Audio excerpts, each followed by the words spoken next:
Before staying with us, right now we'll talk about security and the foremost agency, given the responsibility of the protection of human lives and properties, especially when we talk about internal affairs in Nigeria, is the Nigerian police. And there is a change of baton, in the last 1 week, where the outgone IGP, Inspector General of Police, 22nd, Mr. Dr. Egbetokun actually has been replaced by a new one, Olatunji Disu, and expectations are quite high, especially when it has to do with public trust, the leadership with this person. Even if he has been appointed, will he really live up to the expectations of somebody in charge of an institution that is capable of standing on his own, not really, yielding to the whims and caprices of those in charge of his appointment, talking about politicians. And so the man that will be in charge as the Louis Edit House, will be sworn in today. He has been appointed the IGP. The council has ratified his appointment. That's talking about Tunji Disu.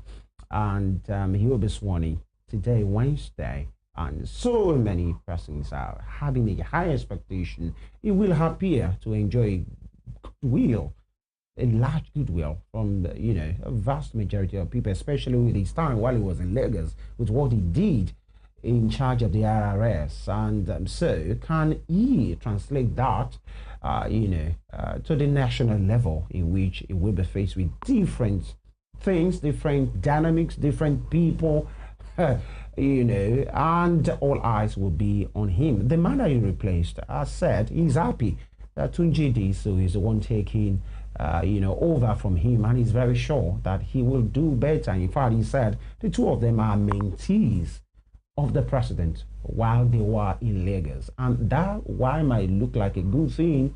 Some are already saying, hold on. So is this a continuation of the alleged hegemony of the Tinubu dynasty? Because now he appointed the previous one, he has appointed another one from those guys they call the Lagos boys, even though they are in the police. And one, that's like Betokun has said, they were both his prodigies and mentees while in Lagos. But I'd like you to just take a look into part of what the former IGP said. Let me start by saying that I give glory to God that I'm stepping aside today as Inspector General of Police. My gratitude goes to Mr. President for reposing enormous confidence in me, right from the time he appointed me as his CSO when he was governor in Lagos, to the time he appointed me as Inspector General of Police, until this day that I'm stepping aside. And in fact, tomorrow, I'm grateful to him. I am particularly excited that I am handing over today to someone with whom I share a unique history. We both had the rare privilege of benefiting from the mentorship of Mr. President and Commander-in-Chief, President Bola Ahmed Tinubu GCFR, dating back to his days as governor of Lagos State. I remember learning something. I learned many things from him, from Mr. President, but there is something I remember he said when he was governor in Lagos. He once said that a good leader should have a succession plan and must invest in his likely successors.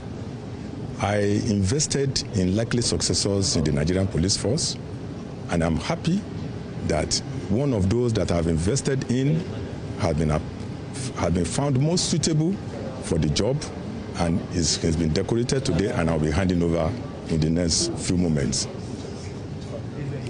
Thank you. Your advice, sir? My advice to the newly appointed Acting Inspector General of Police is that he should continue to show commitment to the things that we have been doing together. He has been part of my administration from the beginning. He was my PSO. He was CP in Rivers in FCT. He was the AIG in charge of my SPU. When Mr. President gave the order, presidential order, to withdraw police from VIP protection, it was Tunji Disu I called upon to ensure that presidential order was given full compliance, and he did it so well. I am happy that he's the one that is taking over from me, and my advice to him again is that he knows all those things we've been doing together, restructuring our intelligence coordination, improving interagency deployment model, dismantling several criminal syndicates. I'm sure he's going to continue to do that, and improving our intelligence response mechanisms. I have so much confidence that he will surpass what I have done. So I thank you. Thank you very much. All right, there you go. The man, Tunji Disu, former commissioner of police, has been in charge of the Rapid Response Squad in Lagos in the heydays of armed robbery and violence, especially at the initial part of Bola Tinubu's administration as governor of Lagos State, 1999, 2000, especially his first time, and then that initiative RRS came out. And the man, and then until recently, he was posted to Rivers State as commissioner of police. Later, he left there. You saw what Kayode Egbetokun, his former boss, said about him, to say he's happy that he's taking on. But then, some of those things that look like testimonies, some persons are thinking, would that not be a hurdle?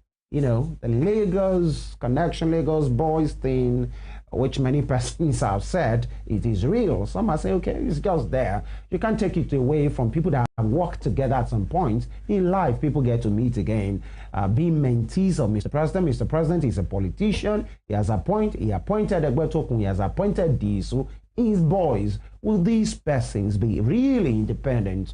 Will they be in charge of an independent institution and all of those things? The expectations, the orders, save schools, save nation, save Nigeria. These are some of the questions. We are being joined today by a security scholar, university done. In fact, the acting, Vice Chancellor of Achievers University in Owo, Professor Oyesoji Aremu, somebody very, very keen about a safe nation, especially the policing system in Nigeria. Prof, good morning. Good to speak with you again. Yeah, same here. Good morning. Thank you so much. Thank you for inviting me. You're welcome. Let's get right into it. What's your take about, Egbetokun handing over, he resigned for whatever might have been his reasons, and the president immediately, called on Tunji Disu. You are coming up and he will be sworn in today. But in a few minutes, it's only okay that we check where we were and now where we are to know where we are going. How will you describe Egbetokun's, Dr. Kayode Egbetokun's time in office? You can quickly do that, because we must recognize where we are coming from and his time in office so that we project into where we need to be. Yes, thank you so much.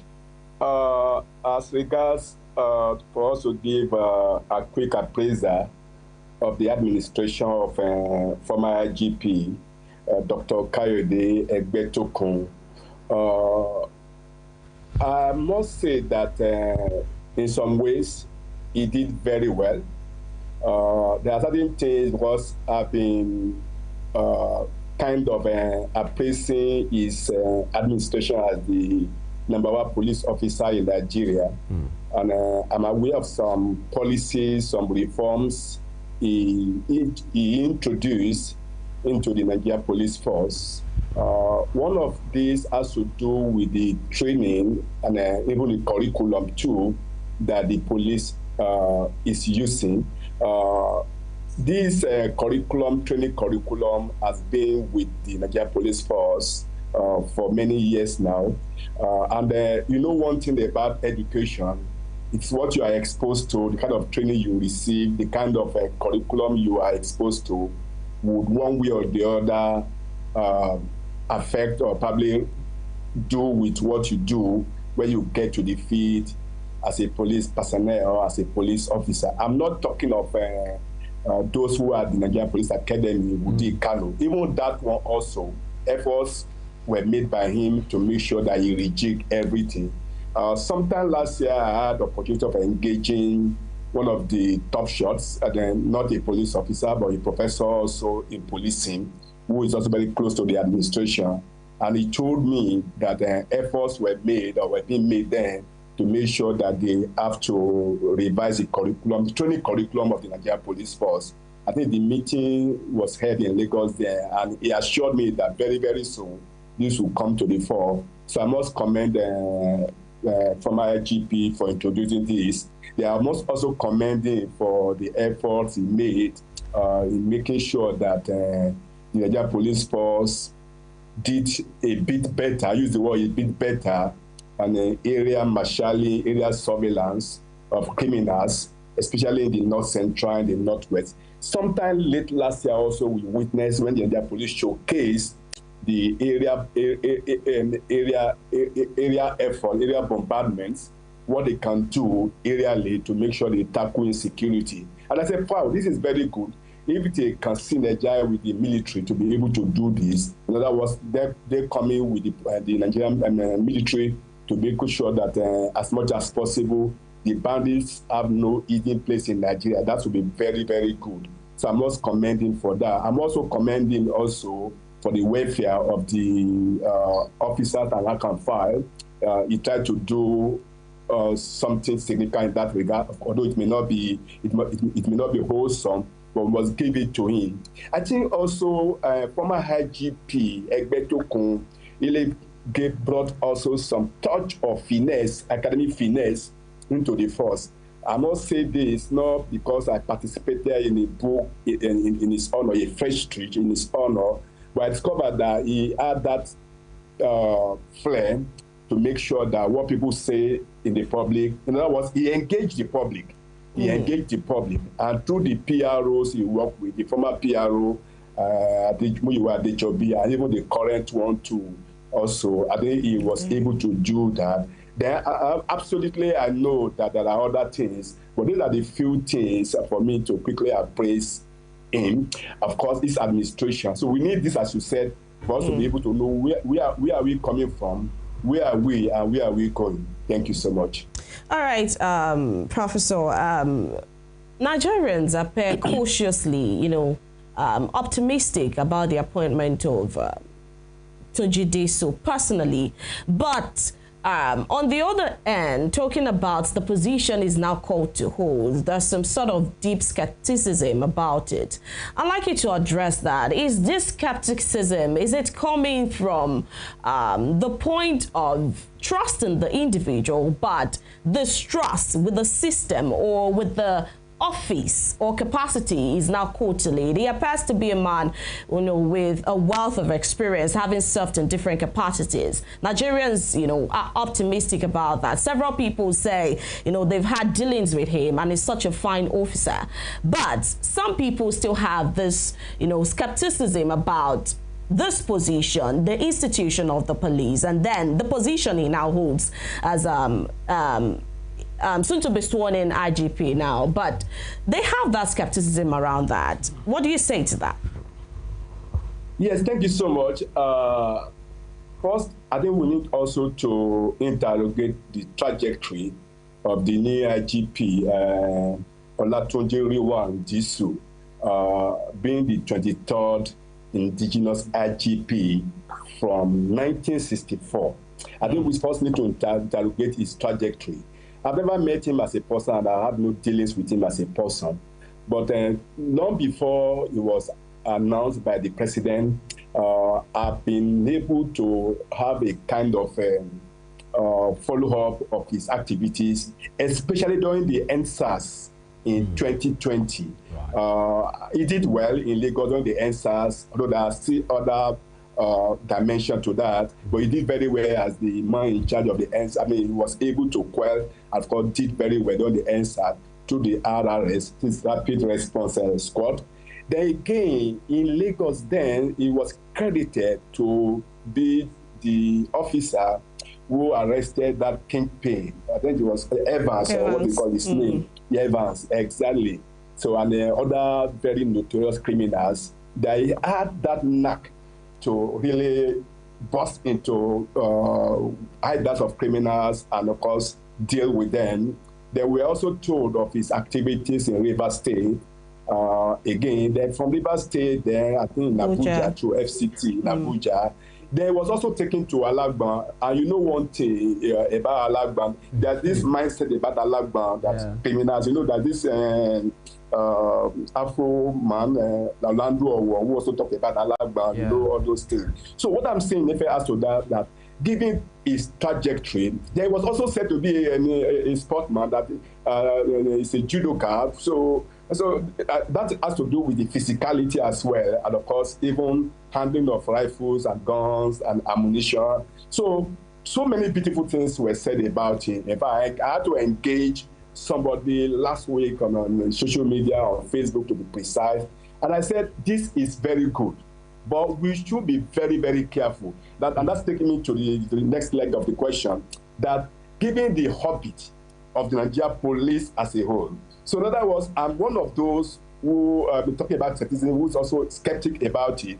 That one thing is this: you may have all this good going for you, everything good for you, going for you, but when you get to the system may make you not to work, or may make you not to work as expected. There's this theory we use in the police literature. We call it bad apple syndrome. And it happens to almost every police officer. Of course, we use it mainly for the police literature. But you may come in clean. That theory was provided by a foreign scholar named Tim Newborn. You may come in clean, but the moment you get there, you mingle with the society, you mingle with the culture, and that rub up on your personality. So it's also called bad apple syndrome. It's like you have a good apple, a clean apple. If you now have that apple among the rotten apple, so it means that clean apple, good apple also will get rotten. So in other words, we should know this, but that's why we just have to, as much as possible, set agenda for him, as much as possible, make him to see the need to work, and as much as possible, let him also improve on the achievements of his predecessors. Then again, it should be more intentional. Because what Nigerians want to see is a police force that will be there for the people. It's a police force that people will see and people will appreciate. It's a police force that members of the public will want to get. In other words, that takes me to one of the 9 principles in policing, propounded by Robert Peel, an international who's also referred to as father of modern policing. He said, police is the people. People are the police. I think you should work on this so that people see the police as belonging to them, and police will see the members of the public as belonging to them. And for that very reason, there will be synergy.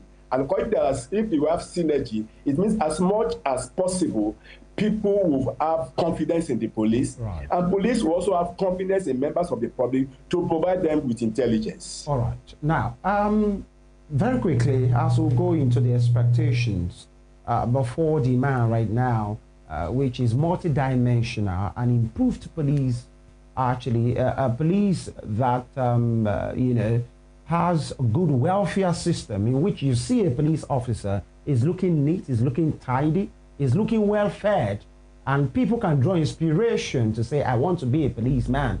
Not those, ones you see on the street looking tattered, ill-mannered, with their violent conduct, high-handed, and all of those things. That's on one side. A police that has the trust of the people. But before that, let's look at the appointment. It's he said it in that clip or file that we played earlier. Just about now is from the archive of the Nigerian police, the handing over of Egbetoku to Olatunji Disu. So you can see the handing over of the flag there, and they said it themselves. It's from one, pardon me now, for the want of a better word, from one Lagos boy to another Lagos boy. From one, that's the narrative in some quarters, Prof. From one Tinubu boy to another Tinubu boy. You understand what I'm saying? Now, before he was appointed, talking about Olatunji Disu, he was an AIG. And before the appointment, there was a DIG, Frank Mba. Frank Mba was former PRO for the Nigerian Police Force for a long time, and then he was deployed into other capacities. He had to retire. A DIG is a senior to an AIG, but an AIG was chosen above a DIG. We saw the clip of quite an emotional moment when the man has to move from his office because automatically he has to retire. What does that say for you, especially optics, perception, and a bit of politics, a bit of regional politics, if you understand what I'm saying? Frank Mba on this side, a DIG, a senior officer, an AIG in Tunji Disu, a Lagos connection, kind of conversation. What do you make of that? Is that helpful? Is that done to pick an AIG over there? Because some have said the police, it doesn't work like that, or it doesn't have to be. What do you say to that? Well, thank you so much. Let me first respond to that by making an assertion, which, of course, I do not like personally. It's not about President Tinubu. It's not about Egbetokun. It's not about Disu. It's not about even Frank Mba you just talk about now. I believe that we need a kind of security of tenure for our IGP. I've addressed that in some of my conversation and some of my works in the past, in which I didn't like the idea of asking having police officers IGP. Remember, I said from 1964 till date, we have had 23 indigenous IGP. If you do a very small statistic, you will know an average of the year in which these people spend in the office. So in other words, there won't be a kind of policy continuity if often we have IGP come. Because if somebody comes on board, whether we like it or not, he has his agenda, he has his policy, he has people he wants to work with, and for that very reason, there may be issues. So that is just one leg to one leg of the response to your question. The second leg has to do with the politics here. Then we should also take ourselves back to the Nigeria Constitution, 1999 Constitution as amended. What does Section 214 say? That section says that the president has the power upon his consultation with the Nigeria Police Council. So this means that as much as possible, he will consult with the council that this are my view, or this person I'm thinking about. Then for that very reason, the council would only advise. He has that power, exclusive power, to appoint. So in other words, he can appoint anyone he thinks fit to be in that position. And number three is this. When you find yourself in an office or probably in a position of authority, you have the box stop on your table, you want to do everything. You know people that you think that can help you drive your agenda, your manifesto, things like that. If the president feels very strong that IGP Disu is the one that can help him, he has worked with him before, he knows him, he's everything. So for me, there's nothing wrong about that. Then the next thing I like to address is the issue of the DIG retiring or whatever we have, even probably other AIG too will have to retire. Of course, we are having the conversation now that the president has even halted that. So I wouldn't know how far that is true. But then the question is, once you get to the position of commissioner of police, that is the highest that people can get to. I mean, officer can get to in terms of moving upward. Anything from commissioner of police upward is political. AIG, DIG, an appointment of the IG is political. If you feel, in fact, nothing stops the president from picking a commissioner of police to be the IGP. The only issue is that if that happens, it means Nigeria will lose many fine officers. So, and for them to replicate them, fine, it may take time. And mind you, there are people too who also want to get to IGP, sorry, become IGP in the future, who want to be AIG, who want to be DIG. If some people do not move, they cannot get there. It's like in the traditional line, I mean, lineage in Yoruba land, in a particular city in which a king has to move and another want to come in terms of succession plan. But it's not, so for that very reason, I don't see it as a big deal. I know DIG Frankenbach very well. Very, very fine officer. He did very well when he was a PRO. Right now, one many people did not even know that he's even a PhD student in the University of Ibadan. So that means very highly I understand, Prof. You have to just put that Ibadan thing, UI thing. It's okay. I understand. I cannot pull it down. No, that is I understand. But before Tokwe comes in, I have to put down, because we are the fourth estate of the realm. These are the conversations on the street.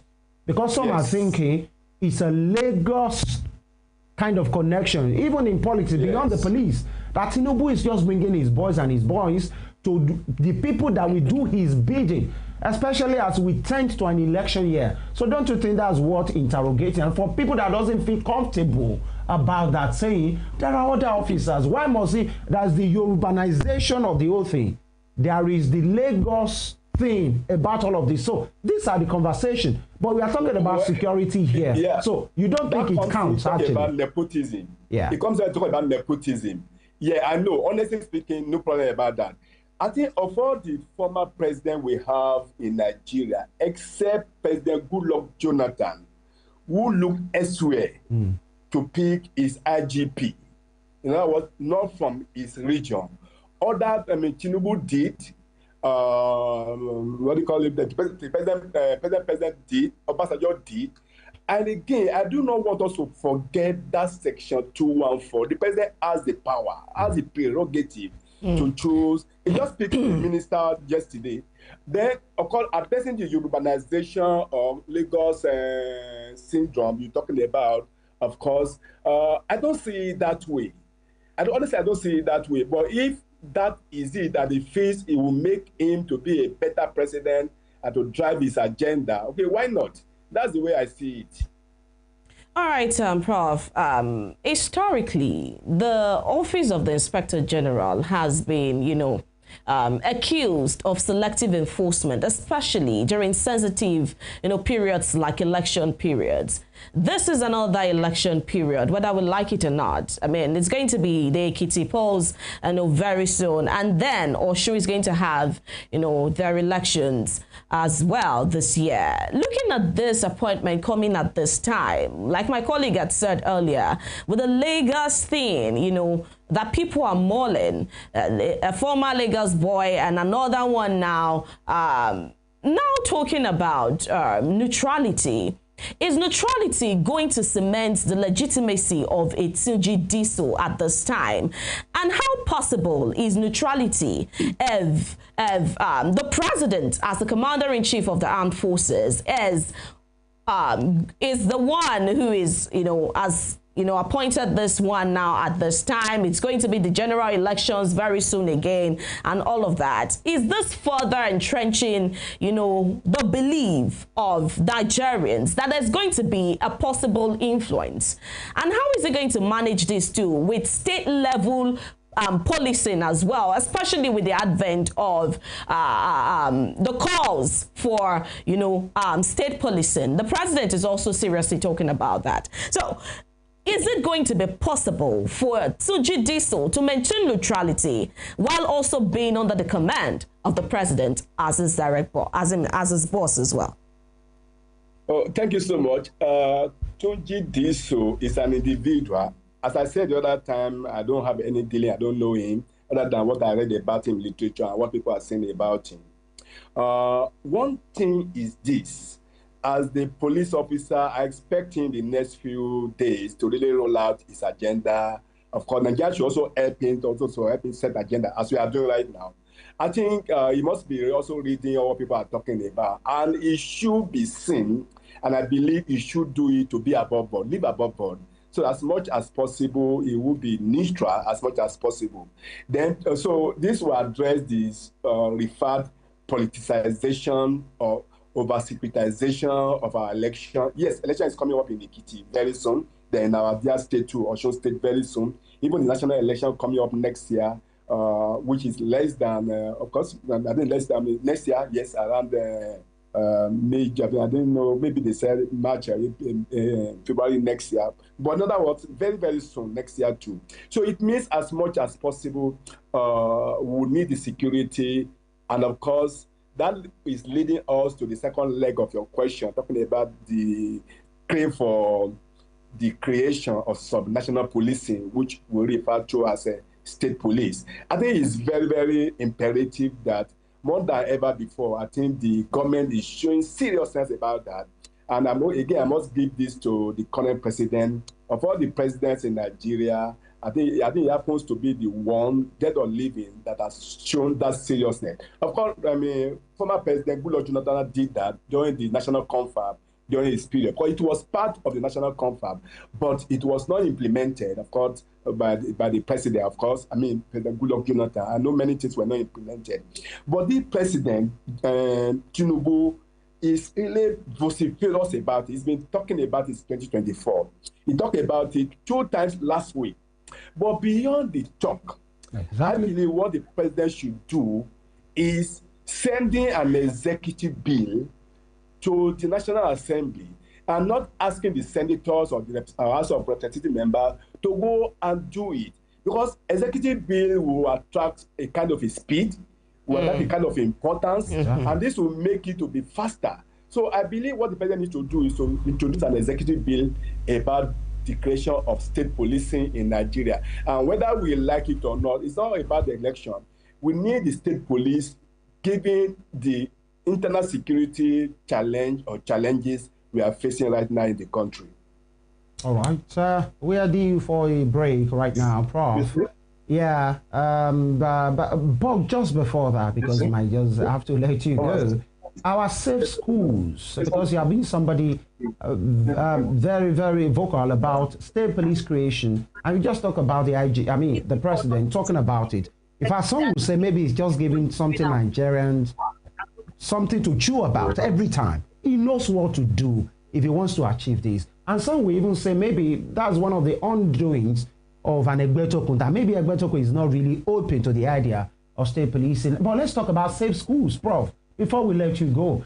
Papiri, children, young people, pupils, students were carted away. We don't even want to talk about Chibok and Dapchi and all of those places. In Maga, it happened.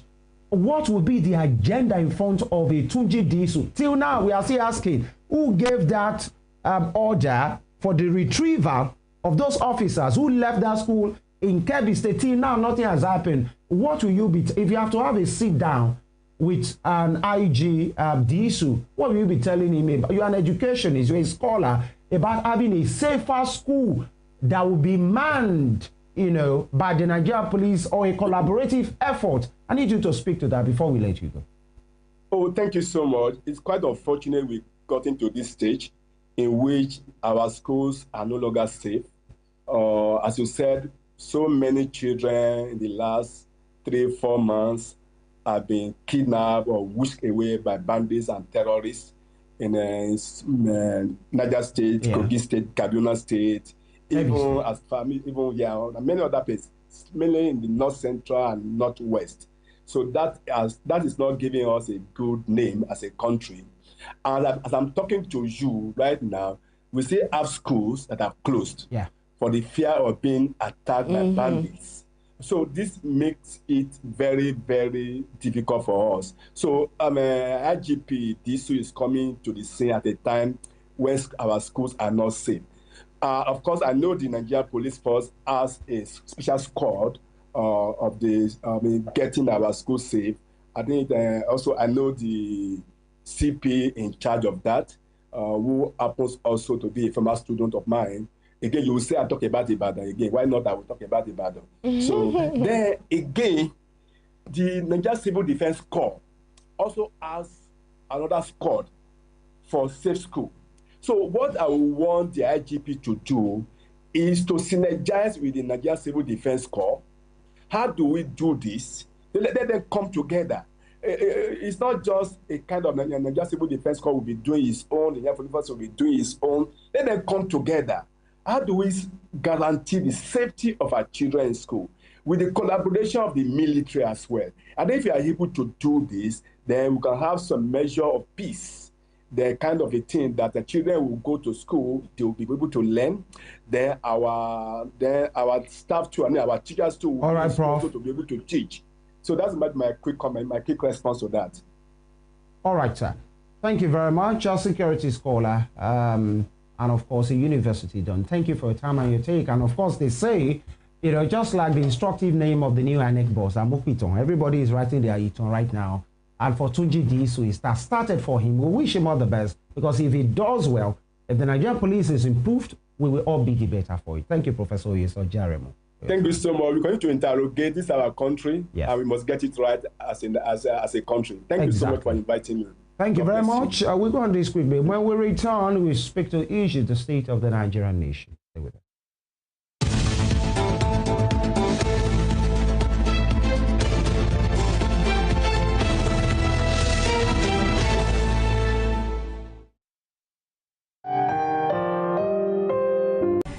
And all those who masterminded the way it happened, we have